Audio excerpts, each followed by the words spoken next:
नमस्कार दोस्तों, आज हम एक और हार्मोनिक पैटर्न को समझेंगे जिसका नाम है शार्क पैटर्न। दोस्तों, शार्क पैटर्न, इसके नाम से ही आपको पता चल रहा है कि इस पैटर्न का नाम शार्क के ऊपर रखा गया है। शार्क एक तरह की समुद्री मछली होती है। दोस्तों, शार्क पैटर्न बुलिश और बेयरिश दोनों ही तरह का होता है, इसलिए हम इन्हें बुलिश शार्क पैटर्न और बेयरिश शार्क पैटर्न कहेंगे।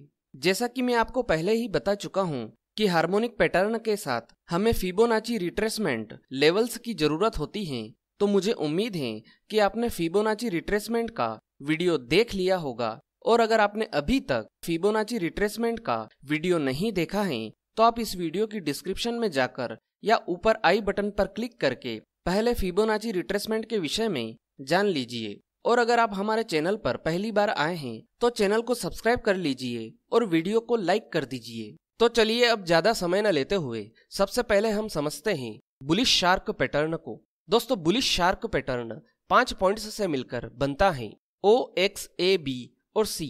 कैसे, चलिए समझ लेते हैं। दोस्तों, चार्ट में हम देखते हैं कि प्राइस बुलिश ट्रेंड में चल रहा होता है, तब इस ट्रेंड का लोवेस्ट पॉइंट होता है हमारा पॉइंट O और हाईएस्ट पॉइंट होता है पॉइंट X। अब आप यहाँ पर ध्यान दीजिए, पॉइंट ए के लिए कोई फिबोनाची रिट्रेसमेंट का लेवल नहीं है। यह पॉइंट ओ से पॉइंट एक्स के बीच में कहीं पर भी बन सकता है। इसी कारण यह पैटर्न दूसरे पैटर्न से थोड़ा डिफरेंट हो जाता है।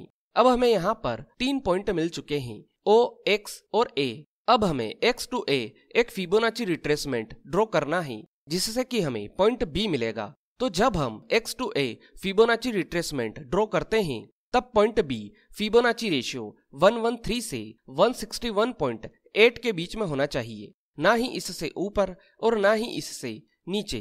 अब हमें यहाँ पर 4 पॉइंट मिल चुके हैं, O, X, A और B। अब हमें A to B एक और फिबोनाची रिट्रेसमेंट ड्रॉ करना है, जिससे कि हमें पॉइंट C मिलेगा। तो जब हम A to B Fibonacci retracement को ड्रॉ करते हैं तब पॉइंट C फिबोनाची रेशियो 161.8 से 2 to 4 के बीच में होना चाहिए, ना ही इससे ऊपर और ना ही इससे नीचे। अब हमें यहाँ पर 5 पॉइंट मिल चुके हैं, O, X, A, B और C। लेकिन पॉइंट C को चेक करने के लिए हमें एक और फिबोनाची रिट्रेसमेंट ड्रॉ करना पड़ेगा। इसके लिए हमें O to X एक फिबोनाची रिट्रेसमेंट ड्रॉ करना है, तब पॉइंट C फिबोनाची रेशियो 113 से ऊपर होना चाहिए, इसके नीचे नहीं।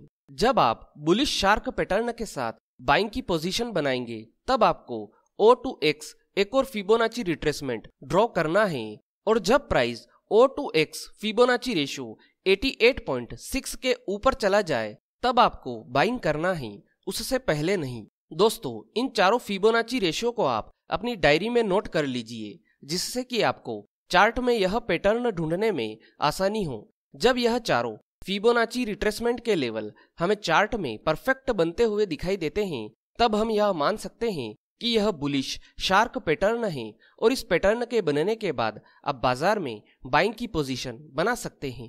तो चलिए दोस्तों, अब हम बुलिश शार्क पैटर्न को सीधे चार्ट में समझ लेते हैं। चार्ट में सबसे पहले हमें देखना है कि प्राइस बुलिश ट्रेंड में चल रहा हो। तो आप यहाँ पर देखिए, इस कैंडल से लेकर प्राइस यहाँ तक बुलिश ट्रेंड में चल रहा है। तो अब इस ट्रेंड का जो लोवेस्ट पॉइंट है वो हो जाएगा हमारा पॉइंट O। तो इसका मतलब ये है कि इस कैंडल का लो होगा हमारा पॉइंट O। तो अब मैं इसे नाम दे देता हूँ पॉइंट O। और इस ट्रेंड का जो हाईएस्ट पॉइंट है वो हो जाएगा हमारा पॉइंट X, मतलब कि इस कैंडल का हाई होगा हमारा पॉइंट X। तो अब मैं इसे नाम दे देता हूँ पॉइंट X। तो दोस्तों, ये हो गया हमारा पॉइंट O और ये हो गया हमारा पॉइंट X। जैसा कि मैंने आपको बता ही दिया है, पॉइंट A पॉइंट O से पॉइंट X के बीच में कहीं पर भी बन सकता है। तो यहाँ पर हम चार्ट में थोड़ा सा आगे बढ़ते हैं और देखते हैं कि इस वाली कैंडल में हमारा पॉइंट A बन रहा है। तो अब मैं इस कैंडल के लो को नाम दे देता हूँ पॉइंट A।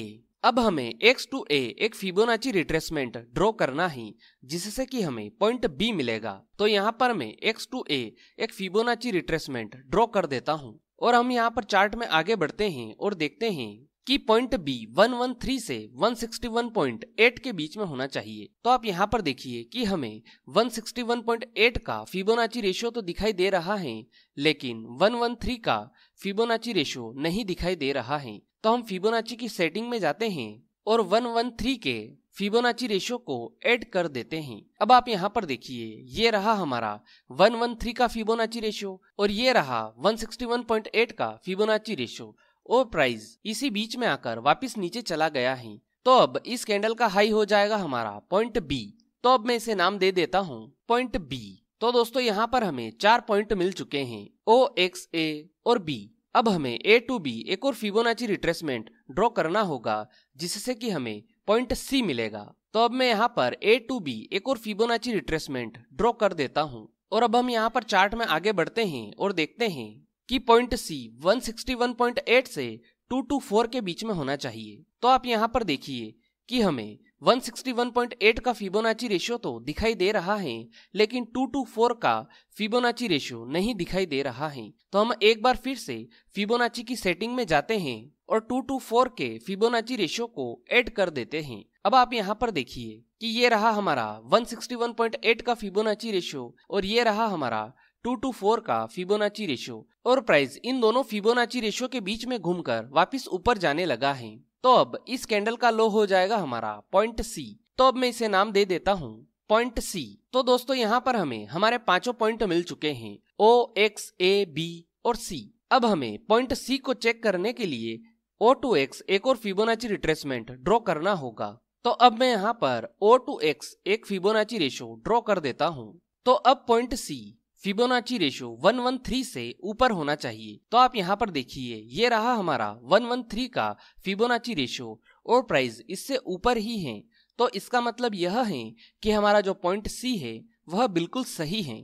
तो दोस्तों इस प्रकार से आप फिबोनाची रिट्रेसमेंट की मदद से बुलिश शार्क पैटर्न को चार्ट में ड्रॉ कर सकते हो। दोस्तों जैसा कि हमने पिछले कुछ हार्मोनिक पैटर्न को एक्स एबीसीडी टूल की मदद से चार्ट में ड्रॉ किया था, लेकिन यहाँ पर शार्क पैटर्न के लिए कोई अलग से टूल नहीं है, तो हमें इसे फिबोनाची रिट्रेसमेंट की मदद से ही चार्ट में ड्रॉ करना पड़ेगा। तो चलिए दोस्तों अब हम समझ लेते हैं कि बुलिश शार्क पैटर्न के साथ हम बाजार में बाइंग की पोजीशन कैसे बना सकते हैं। तो जैसा कि हम वीडियो में पहले ही समझ चुके हैं, बुलिश शार्क पैटर्न के साथ आपको बाइंग की पोजीशन पॉइंट सी के बन जाने के बाद करनी है और उसके बाद आपको ओ टू एक्स एक फिबोनाची रिट्रेसमेंट ड्रॉ करना है और जब प्राइस 88.6 के फिबोनाची रेशियो के ऊपर चला जाए तब हमें बाजार में खरीदारी करनी है। तो आप यहाँ पर देखिए कि हमें 88.6 का फिबोनाची रेशियो दिखाई नहीं दे रहा है। तो हम एक बार फिर से फिबोनाची की सेटिंग में जाते हैं और यहाँ पर 88.6 के फिबोनाची रेशियो को ऐड कर देते हैं। अब आप यहाँ पर देखिए, ये रहा हमारा 88.6 का फिबोनाची रेशियो और पॉइंट सी के बन जाने के बाद अगली कैंडल 88.6 के ऊपर क्लोजिंग दे रही है। इसका मतलब ये है कि हमें इस वाली कैंडल में बाइंग करना है और इसके बाद पॉइंट सी के लो के नीचे का स्टॉप लॉस लगाना है। बुलिश शार्क पैटर्न के साथ हमें 3 टारगेट मिलते हैं, ए, एक्स और बी। तो यहाँ पर हमारा सबसे फर्स्ट टारगेट होगा पॉइंट ए का, इसके बाद हमारा सेकंड टारगेट होगा पॉइंट एक्स का और हमारा थर्ड टारगेट होगा पॉइंट बी का। तो चलिए अब हम चार्ट में आगे बढ़ते हैं और देखते हैं कि बुलिश शार्क पैटर्न बनने के बाद हमारे कितने टारगेट अचीव हुए। तो दोस्तों जैसा कि आप देख सकते हैं, बुलिश शार्क पैटर्न बनने के बाद हमारे तीनों ही टारगेट हिट हो चुके हैं। इस कैंडल में हमारा फर्स्ट टारगेट हिट हुआ और इस कैंडल में हमारा सेकंड टारगेट हिट हुआ और इस कैंडल में हमारा थर्ड टारगेट हिट हो चुका है। लेकिन आप यहाँ पर इस बात का ध्यान रखिए कि हमें सेकंड टारगेट को यानी कि पॉइंट एक्स के टारगेट को ही अपना 100% टारगेट मानकर चलना है, क्योंकि पॉइंट बी का टारगेट थोड़ा सा रिस्की हो जाता है। पॉइंट एक्स का टारगेट हिट होने के बाद प्राइस नीचे आने की संभावना बहुत ज्यादा होती है। बुलिश शार्क पैटर्न में आपको ट्रेलिंग स्टॉप लॉस चलाने में यह ध्यान रखना है कि जैसे ही आपका फर्स्ट टारगेट अचीव हो, मतलब कि पॉइंट ए का, तब आपको आपका ट्रेलिंग स्टॉप लॉस वहां का लगा देना है जहां पर आपने बाइंग करी थी, मतलब कि इस जगह का। इसके बाद जब आपका सेकंड टारगेट अचीव हो, मतलब कि पॉइंट एक्स का, तब आपको स्टॉप लॉस पॉइंट ए का लगा देना है, मतलब कि यहाँ का। इसके बाद जब आपका थर्ड टारगेट अचीव हो, तब आपको trailing stop loss second target का लगा देना है, मतलब कि पॉइंट एक्स का। तो दोस्तों इस प्रकार से आप बुलिश शार्क पैटर्न के साथ बाजार में बाइंग कर सकते हैं। दोस्तों अब हम समझते हैं बेरिश शार्क पैटर्न को। दोस्तों bearish shark pattern bullish shark pattern का ठीक उल्टा होता है। बेरिश शार्क पैटर्न भी 5 पॉइंट्स से मिलकर बनता है O, X, A, B और C। तो चलिए इसे भी समझ लेते हैं। दोस्तों चार्ट में हम देखते हैं कि प्राइस बेरिश ट्रेंड में चल रहा होता है, तब इस ट्रेंड का हाईएस्ट पॉइंट होता है हमारा पॉइंट O और लोवेस्ट पॉइंट होता है पॉइंट X। अब आप यहाँ पर ध्यान दीजिए, पॉइंट A के लिए कोई फिबोनाची रिट्रेसमेंट का लेवल नहीं है। यह पॉइंट O से पॉइंट X के बीच में कहीं पर भी बन सकता है। इसी कारण यह पैटर्न दूसरे पैटर्न से थोड़ा डिफरेंट हो जाता है। अब हमें यहाँ पर 3 पॉइंट मिल चुके हैं O, X और A। अब हमें X to A एक फिबोनाची रिट्रेसमेंट ड्रॉ करना है, जिससे कि हमें पॉइंट B मिलेगा। तो जब हम X to A Fibonacci retracement draw करते हैं, तब पॉइंट B फिबोनाची रेशियो 113 से 161.8 के बीच में होना चाहिए, ना ही इससे ऊपर और ना ही इससे नीचे। अब हमें यहाँ पर 4 पॉइंट मिल चुके हैं O, X, A और B। अब हमें A to B एक और फिबोनाची रिट्रेसमेंट ड्रॉ करना है, जिससे कि हमें पॉइंट C मिलेगा। तो जब हम A to B Fibonacci retracement को ड्रॉ करते हैं, तब पॉइंट C फिबोनाची रेशियो 161.8 से 224 के बीच में होना चाहिए, ना ही इससे ऊपर और ना ही इससे नीचे। अब हमें यहाँ पर 5 पॉइंट मिल चुके हैं O, X, A, B और C। लेकिन पॉइंट C को चेक करने के लिए हमें एक और फिबोनाची रिट्रेसमेंट ड्रॉ करना पड़ेगा। इसके लिए हमें O to X एक फिबोनाची रिट्रेसमेंट ड्रॉ करना है, तब पॉइंट C फिबोनाची रेशियो 113 से नीचे होना चाहिए, इसके ऊपर नहीं। दोस्तों जब आप बेरिश शार्क पैटर्न के साथ शॉर्ट सेलिंग की पोजीशन बनाएंगे, तब आपको O to X एक और फिबोनाची रिट्रेसमेंट ड्रॉ करना है, और जब price O to X Fibonacci ratio 88.6 के नीचे चला जाए, तब आपको शॉर्ट सेलिंग करना है, उससे पहले नहीं। दोस्तों इन चारों फिबोनाची रेशियो को आप अपनी डायरी में नोट कर लीजिए, जिससे कि आपको चार्ट में यह पैटर्न ढूंढने में आसानी हो। जब यह चारों फिबोनाची रिट्रेसमेंट के लेवल हमें चार्ट में परफेक्ट बनते हुए दिखाई देते हैं, तब हम यह मान सकते हैं कि यह बेरिश शार्क पैटर्न है, और इस पैटर्न के बनने के बाद आप बाजार में शॉर्ट सेलिंग की पोजीशन बना सकते हैं। तो चलिए दोस्तों अब हम बेरिश शार्क पैटर्न को भी सीधे चार्ट में समझ लेते हैं। तो चार्ट में सबसे पहले हमें देखना है कि प्राइस बेरिश ट्रेंड में चल रहा हो। तो आप यहाँ पर देखिए, इस कैंडल से लेकर प्राइस यहाँ तक बेरिश ट्रेंड में चल रहा है। तो अब इस ट्रेंड का जो हाईएस्ट पॉइंट है, मतलब कि इस कैंडल का हाई, वो हो जाएगा हमारा पॉइंट O। तो अब मैं इसे नाम दे देता हूँ पॉइंट O। और इस ट्रेंड का जो लोएस्ट पॉइंट है, मतलब कि इस कैंडल का लो, वो हो जाएगा हमारा पॉइंट X। तो अब मैं इसे नाम दे देता हूँ पॉइंट X। इसके बाद जैसा कि आप जान ही चुके हैं कि पॉइंट A पॉइंट O से पॉइंट X के बीच में कहीं पर भी बन सकता है। तो यहाँ पर हम चार्ट में आगे बढ़ते हैं और देखते हैं कि इस कैंडल का हाई हो जाएगा हमारा पॉइंट A। तो अब मैं इसे नाम दे देता हूँ पॉइंट A। तो दोस्तों यहाँ पर हमें 3 पॉइंट मिल चुके हैं O, X और A। अब हमें X to A एक फिबोनाची रिट्रेसमेंट ड्रॉ करना है, जिससे कि हमें पॉइंट B मिलेगा। तो मैं यहाँ पर X to A एक फिबोनाची रिट्रेसमेंट ड्रॉ कर देता हूँ, और हम यहाँ पर चार्ट में आगे बढ़ते हैं और देखते हैं कि पॉइंट B फिबोनाची रेशियो 113 से 161.8 के बीच में होना चाहिए। तो आप यहाँ पर देखिए कि यहाँ पर प्राइस 113 से 161.8 के बीच में घूमकर वापस ऊपर चला गया है। तो अब इस कैंडल का लो हो जाता है हमारा पॉइंट B। तो अब मैं इसे नाम दे देता हूँ पॉइंट B। तो दोस्तों अब हमें यहाँ पर 4 पॉइंट मिल चुके हैं O, X, A और B।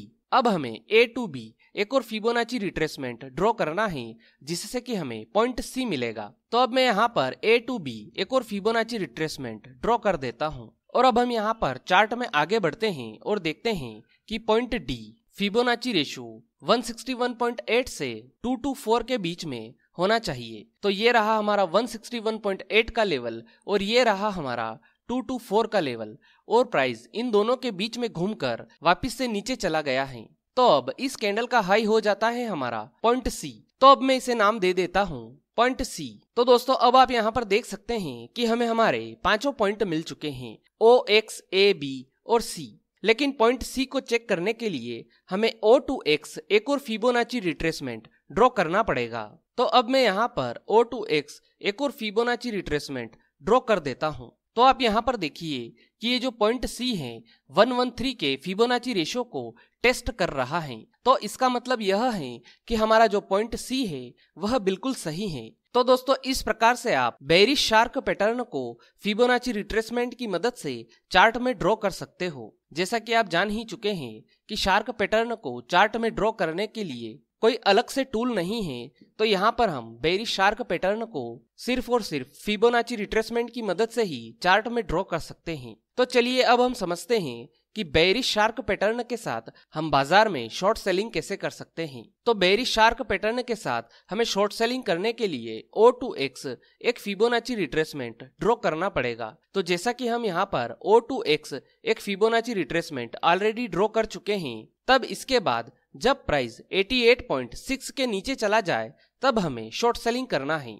तो आप यहाँ पर देखिए, ये रहा हमारा 88.6 का लेवल और यहाँ पर प्राइस इसके नीचे चला गया है। तो हमें इस जगह पर शॉर्ट सेलिंग करना है और शॉर्ट सेलिंग करने के बाद पॉइंट सी के हाई के ऊपर का स्टॉप लॉस लगाना है। बेयरिश शार्क पैटर्न के साथ भी हमें 3 टारगेट मिलते हैं, A, X और B। तो यहाँ पर हमारा सबसे फर्स्ट टारगेट होगा पॉइंट A का, इसके बाद हमारा सेकेंड टारगेट होगा पॉइंट X का और हमारा थर्ड टारगेट होगा पॉइंट B का। तो चलिए अब हम चार्ट में थोड़ा सा आगे बढ़ते हैं और देखते हैं कि बाजार ने हमारा कितने टारगेट हिट करे। तो जैसा कि आप यहाँ पर देख सकते हैं, बेयरिश शार्क पैटर्न बनने के बाद यहाँ पर हमारे तीनों ही टारगेट हिट हो चुके हैं। इस कैंडल में हमारा फर्स्ट टारगेट हिट हुआ, इस कैंडल में हमारा सेकेंड टारगेट हिट हुआ और इस वाली कैंडल में हमारा थर्ड टारगेट हिट हो चुका है। लेकिन आप यहाँ पर ध्यान रखिए कि हमें पॉइंट X के टारगेट को ही, यानी कि सेकंड टारगेट को हमारा 100% टारगेट मानकर चलना है,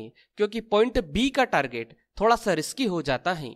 दोस्तों बेयरिश शार्क पैटर्न के साथ आपको ट्रेलिंग स्टॉप लॉस चलाने में यह ध्यान रखना है कि जैसे ही हमारा फर्स्ट टारगेट अचीव हो तब आपको ट्रेलिंग स्टॉप लॉस वहां का लगा देना है जहां पर हमने शॉर्ट सेलिंग करी थी, मतलब कि इस जगह का। उसके बाद जब हमारा सेकंड टारगेट अचीव हो तब हमें ट्रेलिंग स्टॉप लॉस उस जगह का लगा देना है जहां पर हमारा फर्स्ट टारगेट था, मतलब कि पॉइंट A का। इसके बाद जब प्राइस हमारे थर्ड टारगेट को हिट करे तब हमें ट्रेलिंग स्टॉप लॉस हमारे सेकंड टारगेट का लगा देना है, यानी कि पॉइंट X का। तो दोस्तों इस प्रकार से आप बेयरिश शार्क पैटर्न के साथ बाजार में शॉर्ट सेलिंग कर सकते हैं। तो दोस्तों यह थी शार्क पैटर्न के विषय में संपूर्ण जानकारी। उम्मीद है आपको यह जानकारी पसंद आई होगी। अगर वीडियो से जुड़ा हुआ कोई भी सवाल आपके दिमाग में है तो आप कमेंट बॉक्स में जाकर पूछ सकते हो। आज के लिए इतना ही, फिर मिलेंगे। गुड बाय, धन्यवाद।